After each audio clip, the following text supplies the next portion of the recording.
வணக்கம்டா மாப்பிள்ளைகளா. டெல்லி கரப்பாம்பூச்சி மாப்பிள்ளைகளா, திண்டுக்கல்ல இருந்து. ஆனாடா, நீங்க மாணவர்கள் கிடையாது. நீங்க பண்றது நீட்டுக்கு எதிரான போராட்டம் கிடையாது, நாட்டுக்கு எதிரான போராட்டங்கிறது நாட்டு மக்கள் அனைவருக்கும் தெளிவா தெரிஞ்சு போச்சு. நீங்க என்னைக்கு ஒரு அப்பளக்கட்டு மேட்டருக்கு அப்பளக்கானங்கிற அளவுக்கு நீங்க இப்ப புலம்ப ஆரம்பிச்சு வேலையை பார்த்துக்கிட்டு இருக்கீங்களோ, நீங்க மாணவர்கள் கிடையாது. நீங்க பண்ற போராட்டத்துல எந்த நியாயமும் கிடையாது. உங்க பின்னாடி இருந்து இயக்கக்கூடிய ஆட்கள் யாருங்கிறத நீங்க செய்ய செய்ய நாட்டு மக்களுக்கு நீங்க எக்ஸ்போஸ் பண்ணிட்டு தான் இருக்கீங்க. இது ஆளும் கவர்மெண்ட்டுக்கு ஒரு நல்ல பேரை தானே வாங்கி கொடுக்க போகுது. உங்களை இப்படி பேசுறது தவறே கிடையாது. உங்க நோக்கம் ரொம்ப ரொம்ப தவறா இருக்கு. ஏன்னா எந்த மாணவனும் பாராளுமன்றத்தை நோக்கி முடக்க போறேன்னு பேரணியா போக மாட்டான். ரெண்டாவது, அங்க இருக்க கவர்மெண்ட் சொத்துக்களை சேதப்படுத்த மாட்டான், போலீஸ்காரங்களை அடிக்க போக மாட்டான். அதே மாதிரி நீங்க செய்யற சேட்டையெல்லாம் ஒவ்வொன்றா வெளியே வருது தம்பிகளா மாப்பிள்ளைகளா.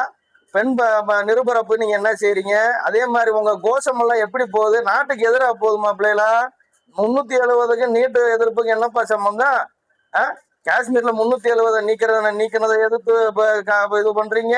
நேபாள் மாதிரி, ஸ்ரீலங்கா மாதிரி, அது என்ன பங்களாதேஷ் மாதிரி நாங்க புரட்சி ஏற்படுத்திடும்ன்றீங்க. எப்பா தம்பிகளா, இப்ப நடக்கிறது இந்தியாவில பிஜேபியோட மோடி கவர்மெண்ட் சர்வதேச அளவுல இந்த நாட்டை இவ்வளவு தூரம் கொண்டு போய் உட்கார வைக்கிறதுக்கு அவங்களுக்கு என்னென்ன ராஜதந்திரம் தெரியுமோ உங்களை எல்லாம் ஒரு நாள்ல ஒடுக்க தெரியும். நீங்க எல்லாம் சிட்டிசன்ஸ் ஆஃப் இந்தியாங்கிறதுனால உங்கள்கிட்ட சாஃப்டா டீல் பண்ணிக்கிட்டு கண்டிப்பா நீங்க திருந்தணும், வருந்திடக்கூடாது, திருந்தணுங்கிறது தான் கவர்மெண்ட் ஸ்டாண்டா இருக்கிறதுனாலதான் நீங்க பண்ணிட்டு இருக்கீங்க. ஆனா உங்களுடைய கலவரம் அட்ராசிட்டி ஓவரா இருக்கிறதுனால இன்னைக்கு டெல்லி கவர்னரு டெல்லி கமிஷனருக்கு விசாரணை இல்லாம அரெஸ்ட் பண்ண சொல்லிட்டாரு. ஏன்னா ஒரு அளவுக்கு தான் பொறுமையா இருப்பாங்க. ஆனா உங்க பின்னாடி இருந்து ஒளிஞ்சுக்கிட்டு நீங்க தான் இப்படின்னா அவங்களை இயக்குறவங்க யாருங்கிறத தன்னைத்தானே இவ்வளவு அழகா எக்ஸ்போஸ் பண்றாங்க பாத்தீங்களா.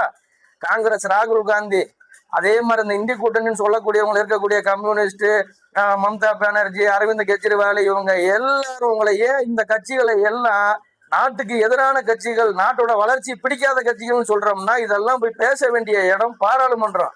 உங்களுக்கெல்லாம் எம்பி இருக்காங்க. ஆமா, நீட்டு வினாத்தால் கசிந்தது, அதற்கு நடவடிக்கை எடுக்கிறதுக்கு இந்த அரசாங்கம் சிபிஐ கையில வழக்கு ஒப்படைச்சு நிறைய பேர் அரெஸ்ட் பண்ணியிருக்காங்க, நடவடிக்கை எடுத்துட்டு இருக்கு. சாதாரண பிரச்சனைப்பா. இதுக்கு இவ்வளவு தூரம் நீங்க தூண்ட இந்த கட்சிகளோட மரியாதை மக்களிடத்துல குறையுமே தவிர கூட போறது இல்லை. அடுத்த தமிழ்நாட்டுக்கு வந்தோம்னா அதை விட மோசமா இருக்கு. இந்த கிளம்பிட்டாங்க சினிமாக்காரங்க, கிளம்பிட்டாங்க. எப்பயும் போல அமீர், வெற்றிமாறன், சிவகுமார் குடும்பத்துல இருக்க நம்ம சூர்யாலாம் பிறந்த நாள் கொண்டாட மாட்டாரா.